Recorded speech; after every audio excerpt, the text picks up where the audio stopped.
Another question I often get asked is, how do I know if I have a disc problem? I think in order to understand that, you need to learn a little bit about the disc. So let me show you a couple things. First of all, in the normal spine looks like this.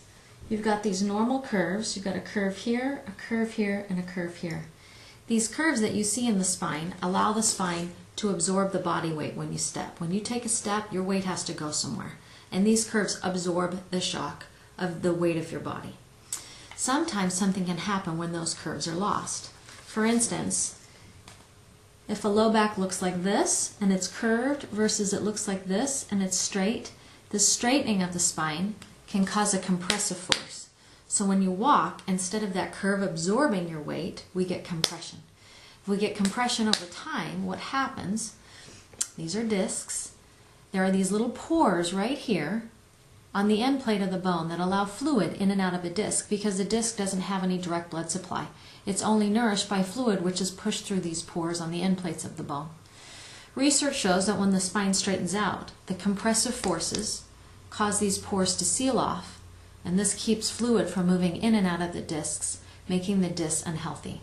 Over time, what occurs is that the disc, these little cartilaginous rings, there are hundreds of them, they'll start to crack and become dehydrated. The center, which used to be very firm, kind of like a gummy bear, gets more runny like syrup.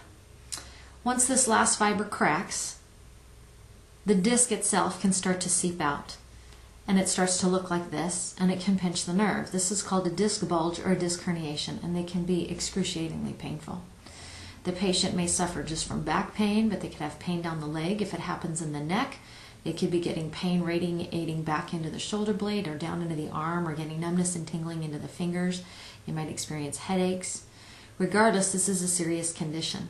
One of the most common and effective treatments for a disc herniation or a disc bulge is called decompression. And if you look further into the site, you can see us talking about decompression, so you can get a good explanation of that.